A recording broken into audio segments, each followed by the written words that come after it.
Hi! Puri நல்லா உப்பலா வரணும்னா, நான் சொல்ற மாரி ட்ரை பண்ணுங்க. தேவையான அளவு கோதும மாவு, உப்பு எடுத்துட்டு, ஒரு 1/4 டீஸ்பூனுக்கு கம்மியா வந்து இட்லி சோடா உப்பு எடுத்துக்கோங்க.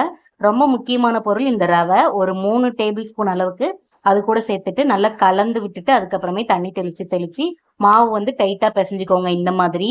லூஸா இருந்தா எண்ணெய் குடிக்கும். அதனால வந்து டைட்டா பெசஞ்சுட்டு, ஒரு பிளேட்ல வந்து கோதும மாவு வந்து வச்சுக்கோங்க. அதுல வந்து இந்த மாரி டிப் பண்ணி தட்டி விட்டுட்டு அதுக்கப்புறம் வந்து தேய்ங்க. கொஞ்சம் நஞ்சம் ஈரப்பதம் இருந்தா கூட அந்த மாவு வந்து உறிஞ்சிக்கும்.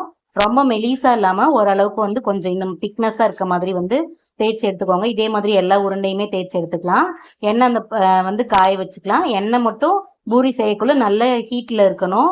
நல்லா ஹீட்ல இருக்கக்குள்ள ஹை ஃப்ளேம்லயே வச்சு பூரி பொரிக்கணும்.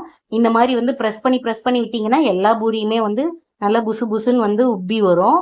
இதே மாதிரி எல்லா பூரியுமே வந்து ட்ரை பண்ணுங்க. சூப்பரா இருக்கும். இது கூட வந்து நாங்க எல்லோ கலர் குருமா வச்சு சாப்பிட்டுருந்தோம். நீங்களும் ட்ரை பண்ணிட்டு எப்படி இருக்குன்னு சொல்லுங்க.